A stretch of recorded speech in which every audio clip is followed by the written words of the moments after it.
तो सभी मित्रों का स्वागत है मेरे YouTube चैनल पर। मैं सिद्धांत सहगल, वैदिक एंड केपी एस्ट्रोलॉजर। सूर्य देव राशि परिवर्तन करेंगे 17 जुलाई सुबह 5:19 पर। सूर्य देव का राशि परिवर्तन मेष से लेकर मीन राशि तक के जातकों के लिए क्या फल लेकर आ रहा है, उसी पे चर्चा करेंगे। सूर्य देव कर्क राशि में आ रहे हैं 17 जुलाई 2023 को और 17 अगस्त 2023 तक लगभग रहेंगे कर्क राशि में। कर्क राशि जल राशि है और सूर्य अग्नि के कारक है। तो कर्क राशि में सूर्य देव का आना देश के राजाओं के लिए, सत्ता में बैठे लोगों के लिए, विश्व के किसी भी देश की सत्ता को समझिए इसमें, क्योंकि सूर्य सिर्फ भारतवर्ष के लिए नहीं बदल रहा है, उनको कमजोर करेगा, यानी सत्ताओं को कमजोर करेगा। जल में अग्नि चली जाए तो क्या होता है, वही होगा। सूर्य देव इस जगत की आत्मा के कारक हैं। सूर्य देव पिता के कारक होते हैं। सूर्य देव सत्ता और प्रशासन, एडमिनिस्ट्रेशन के कारक होते हैं। सूर्य अगर आपकी जन्म कुंडली में कमजोर है तो आपकी हड्डी टूटने का खतरा बना रहता है, और सूर्य देव अगर आपकी कुंडली में कमजोर है यानी जन्म कुंडली में, तो आपको जीवन में सम्मान, पद, सफलता बड़ी मुश्किल से मिलती है। जैसे सूर्य देव जगत की आत्मा कहलाते हैं, उसी तरह सूर्य देव आत्मकारक प्लैनेट कहलाते हैं सभी के लिए। सूर्य देव मेष राशि में उच्च के और तुला राशि में नीच के होते हैं।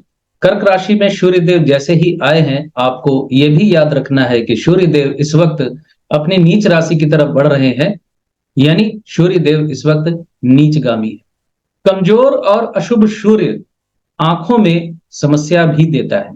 तो चलिए गोचर की बात करते हैं कि सूर्य देव का यह गोचर आपके लिए कैसा रहने वाला है। सूर्य देव कर्क राशि में पुनर्वसु नक्षत्र में 3 डिग्री 20 कला तक रहेंगे, यानी बृहस्पति के नक्षत्र में रहेंगे। उसके बाद पुष्य नक्षत्र में चले जाएंगे, 16 डिग्री 40 कला तक रहेंगे। उसके बाद बुध के यानी आश्लेषा के नक्षत्र में विचरण करेंगे।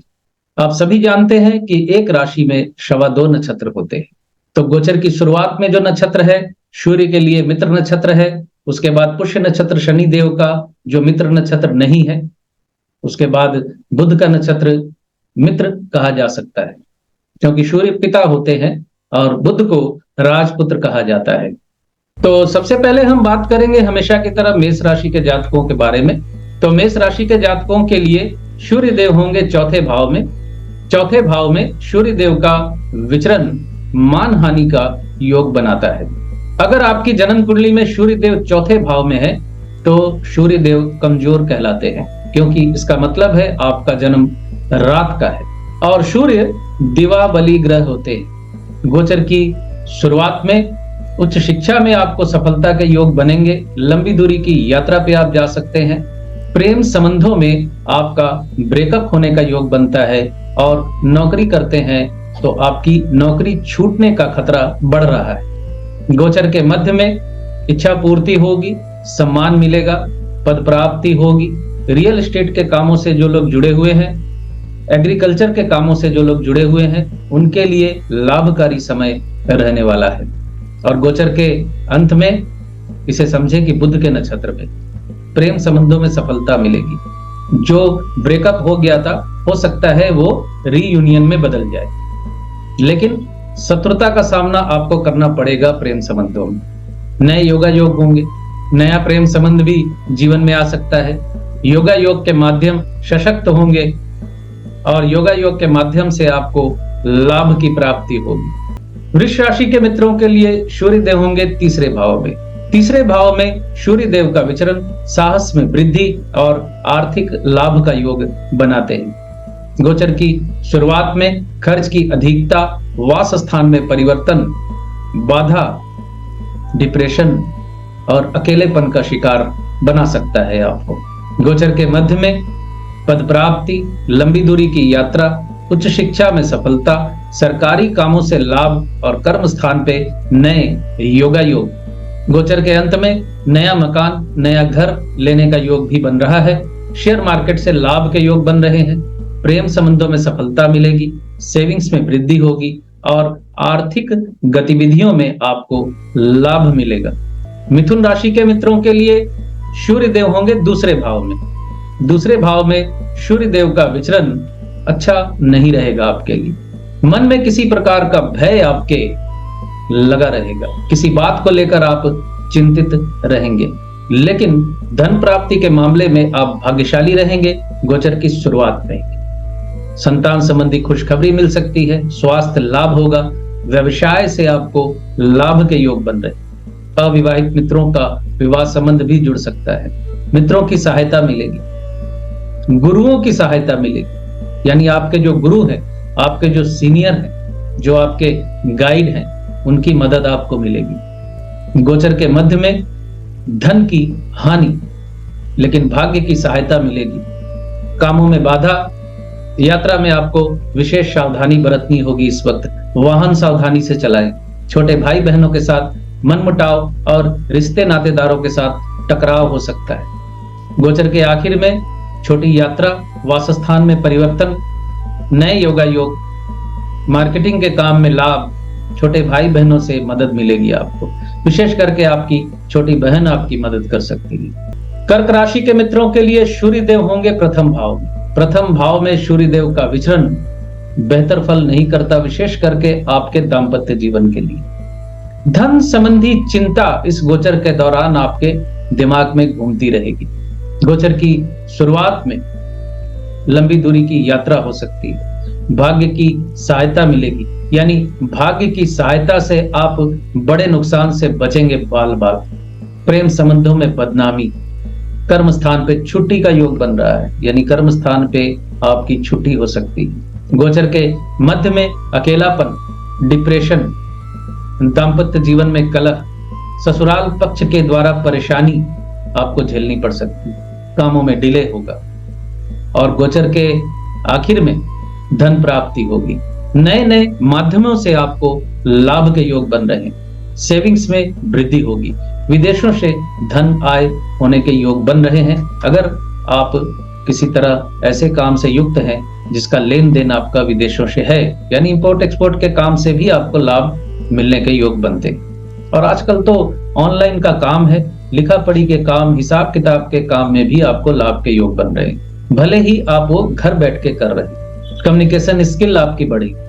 सिंह राशि के मित्रों के लिए सूर्य देव होंगे द्वादश भाव में। नींद की कमी, बेडरूम प्लेजर में कमी, कष्ट, तकलीफ, परेशानी, धन हानि, आत्मविश्वास में कमी, लंबी दूरी की यात्रा होगी गोचर की शुरुआत में। प्रेम संबंधों में बदनामी हो सकती है। गोचर के मध्य में नए योगा योग, दाम्पत्य जीवन में चली आ रही परेशानी का अंत, यानी जो मिसअंडरस्टैंडिंग, मनमुटाव, अनबन चला आ रहा था, वो खत्म हो जाएगा। आपसी समझदारी से आप मिल बैठकर बात करके उसे मिटा लेंगे। नए व्यवसाय की शुरुआत हो सकती है। अविवाहित मित्रों का विवाह संबंध जुड़ सकता है। नई पार्टनरशिप करने की आप सोच सकते हैं। गोचर के आखिर में सेविंग्स में वृद्धि, धन लाभ, स्वास्थ्य लाभ, लेकिन खर्च की अधिकता बनी रहेगी। सोच समझकर खर्च करें, नहीं तो आपको आर्थिक हानि के सम्मुखीन खड़ा होना पड़ेगा। कन्या राशि के मित्रों के लिए सूर्य देव होंगे एकादश भाव में। आर्थिक लाभ का योग बनाएंगे, लेकिन गोचर की शुरुआत में आपको नुकसान हो सकता है। कामों में डिले, व्यवसाय में लॉस के योग बन रहे। आपको प्रॉपर्टी से रिलेटेड झंझट में पड़ना पड़ सकता है। अपने स्वास्थ्य का ध्यान रखें। नौकरी ढूंढ रहे हैं, अगर जॉबलेस हैं अगर, तो आपको जॉब मिलने की संभावना बन रही है। दाम्पत्य जीवन में अनबन और अलगाव के योग बन रहे हैं। और गोचर के आखिर में खर्च की अधिकता, आत्मविश्वास में कमी और काम की वजह से विदेश यात्रा का योग बन रहा है। तुला राशि के मित्रों के लिए सूर्य देव होंगे दशम भाव में। दशम भाव में सूर्य देव का विचरण कार्य सिद्धि करवाता है, पद प्राप्ति और सम्मान में वृद्धि करवाता है। रुके हुए काम पूरे होते हैं। काफी दिनों से पेंडिंग काम जो आपके पड़े हुए थे, वो अब आप पूरा करने में कामयाब रहेंगे, लेकिन कहीं ना कहीं निश्चित प्राप्ति से वंचित होने के योग भी बन सकते हैं। नए योगा योग होंगे गोचर की शुरुआत में। नई पार्टनरशिप आप कर सकते हैं। व्यवसाय में वृद्धि होगी। गोचर के मध्य में प्रेम संबंधों में सफलता, और आपकी उम्र हो चुकी है अगर, तो कर्म स्थान से रिटायरमेंट का दिन या समय आपका आ चुका है। इस महीने हो सकता है आपका रिटायरमेंट। शिक्षा में अग्रगति होगी, संतान के साथ आप समय बिताएंगे। और गोचर के आखिर में इच्छा पूर्ति, स्वास्थ्य लाभ, भाग्य की सहायता, लंबी दूरी की यात्रा, धार्मिक स्थल पे जाने का योग, मित्रों की सहायता मिलेगी आपको। वृश्चिक राशि के मित्रों के लिए सूर्य देव होंगे नवम भाव में। नवम भाव में सूर्य देव का विचरण वृश्चिक राशि के जातकों के लिए अच्छा संकेत नहीं ला रहा। 10वें सूर्य यहाँ नवम में आ रहे हैं। प्रशासन पे पकड़ कमजोर होगी। अनचाहा तबादला हो सकता है, यानी आप तबादला जहां नहीं चाहते हैं वहां हो सकता है। लंबी दूरी की यात्रा के योग बनते। कर्म स्थान पे काफी मेहनत करनी पड़ेगी आपको। गोचर की शुरुआत में स्वास्थ्य भी बिगड़ सकता है। प्रेम संबंधों में शत्रुता और गलत जगह इन्वेस्टमेंट करने की वजह से आप आर्थिक तंगी का शिकार हो सकते हैं। शिक्षा में काफी कड़ी प्रतियोगिता का सामना आपको करना पड़ेगा। गोचर के मध्य में घर के कामों को लेकर व्यस्त रहेंगे। डोमेस्टिक लाइफ में आपको काफी व्यस्त रहना पड़ेगा। माता के स्वास्थ्य को लेकर चिंतित हो सकते हैं। एग्रीकल्चर से रिलेटेड कामों से अगर आप जुड़े हुए हैं तो आपके लिए ये लाभकारी समय रहने वाला है। घर से बाहर कहीं थे तो आपके घर वापस आने की स्थिति भी बन रही है। कोई बड़ी प्रॉपर्टी आप खरीद सकते हैं इस वक्त। और गोचर के आखिर में पद प्राप्ति, सम्मान वृद्धि और इच्छा पूर्ति का योग बन रहा है। पुरानी समस्याओं से मुक्ति मिलने के योग बन रहे हैं। धनु राशि के मित्रों के लिए सूर्य देव होंगे अष्टम भाव में। अष्टम भाव में सूर्य देव का विचरण कष्ट, तकलीफ, अपमानजनक स्थितियां देता है। भाग्यहीनता का शिकार आप बन सकते हैं। गोचर की शुरुआत में प्रेम संबंधों को लेकर परेशानी, लेकिन स्वास्थ्य लाभ के योग बनते हैं। गोचर के मध्य में यात्रा में परेशानी, वाहन बहुत सावधानी से चलाना होगा आपको। छोटी यात्रा पे आप जा सकते हैं। वास स्थान में परिवर्तन के योग बनते हैं। पड़ोसियों और छोटे भाई बहनों के साथ विवाद हो सकता है। कुछ धन की प्राप्ति की आशा भी कर सकते हैं आप इस वक्त। आपके पिता की उम्र बहुत हो चुकी है तो उनसे विच्छेद हो सकता है। गोचर के आखिर में लंबी दूरी की यात्रा, भाग्य साथ देगा आपका। व्यवसाय में भाग्य आपका साथ देगा। नए योगायोग होंगे। कर्म स्थान पे परेशानियों का सामना करना पड़ेगा। यहां भी अनचाहा तबादला आपको झेलना पड़ सकता है।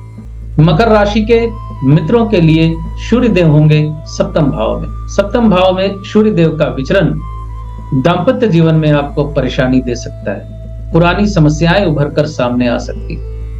ससुराल पक्ष से आपको परेशानियां झेलनी पड़ सकती है। गोचर की शुरुआत में पारिवारिक जीवन को लेकर काफी हताशा वाला माहौल आपको दिखेगा। खर्च की अधिकता, नए योगा योग से नुकसान। किसी नए काम की शुरुआत करेंगे तो उससे आपको लाभ होता दिखाई नहीं देगा। गोचर के मध्य में सेविंग्स में वृद्धि, व्यवसाय से लाभ, लेकिन आपके जीवन साथी का स्वास्थ्य प्रभावित हो सकता है। और गोचर के आखिर में स्थितियां आपके फेवर में नहीं रहेंगी। भाग्यहीनता का शिकार आप बन सकते हैं। स्वास्थ्य आपका बिगड़ सकता है। दाम्पत्य जीवन में अनबन के योग प्रबल हो रहे हैं। कुंभ राशि के मित्रों के लिए सूर्य देव होंगे छठे भाव में। छठे भाव में सूर्य देव का विचरण आपके शत्रुओं का नाश करेगा। आर्थिक वृद्धि होगी। गोचर की शुरुआत में नए योगा योग से लाभ, धन लाभ, सेविंग्स में वृद्धि और लोन की प्राप्ति के योग बन रहे हैं। गोचर के मध्य में आत्मविश्वास में वृद्धि, कामों में डिले, मामला मुकदमा में जीत। फिर भी कोर्ट केसेस और मामला मुकदमा से बचे रहने की कोशिश करें। गोचर के अंत में नए योगा योग, व्यवसाय में अग्रगति, पुरानी चली आ रही समस्याओं का समाधान, प्रेम संबंधों में सफलता और दाम्पत्य जीवन में प्रेम की वृद्धि का योग बन रहा है। मीन राशि के मित्रों के लिए सूर्य देव होंगे पंचम भाव में। पंचम भाव में सूर्य देव का विचरण आपको निर्धनता का योग बनाता है। धन का नुकसान हो सकता है। स्वास्थ्य लाभ होगा आपको। हालांकि गोचर की शुरुआत में सेविंग्स में वृद्धि होगी, सरकारी कामों से आपको लाभ हो सकता है, धन प्राप्ति होगी, लेकिन गोचर के मध्य में खर्च आपकी उम्मीद से ज्यादा हो सकता है। किसी प्रकार के कोर्ट केसेस में आपको उलझना पड़ सकता है और गोचर के आखिर में दाम्पत्य जीवन में अनबन और पार्टनरशिप टूटने के योग बन रहे हैं। व्यवसाय में हानि के योग बनते। मेष से मीन तक का गोचर फल मैंने आपको बता दिया। अब आगे जो मैं बता रहा हूं उसे सुनिए। सूर्य की महादशा या सूर्य की अंतर्दशा आपको चल रही है तो ही सूर्य के इस गोचर का फल आपको तीव्रता से मिलेगा, अन्यथा नहीं मिलेगा। बहुत हल्की परेशानी होगी आपको।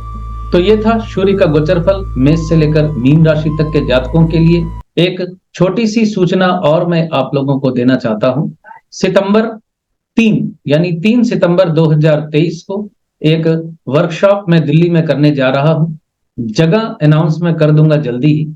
जो लोग मुझसे जुड़ रहे हैं, जिन लोगों ने अभी तक नाम रजिस्ट्रेशन करवा लिया है और आगे जो करवाएंगे, उन सबको जगह की सूचना दे दी जाएगी।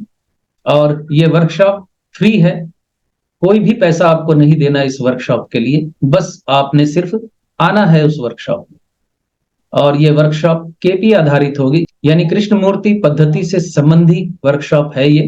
हालांकि वैदिक के बेसिक का भी आपको नॉलेज देने की कोशिश करेंगे वहां, यानी बेसिक में जो फैली हुई मिसअंडरस्टैंडिंग है उस पर भी चर्चा करेंगे। और केपी एस्ट्रोलॉजी सीखने के बाद भी फलादेश क्यों नहीं कर पाते हैं, क्यों अटक रहे हैं, उस पर चर्चा की जाएगी। मैं फिर दोहरा रहा हूं, ये वर्कशॉप फ्री है, फ्री ऑफ कॉस्ट है। आपने एक पैसा नहीं देना है इस वर्कशॉप में आने के लिए, बस आपको आना है थोड़ा तकलीफ करके। तो जल्दी जल्दी रजिस्ट्रेशन करवा लीजिए अपना नाम, क्योंकि एक निश्चित सीमा तक ही सीटें उपलब्ध होंगी। तो इसी के साथ मैं अपनी वाणी को विराम देता हूं। बहुत बहुत धन्यवाद आप सभी का जुड़े रहने के लिए। खुश रहिए, स्वस्थ रहिए।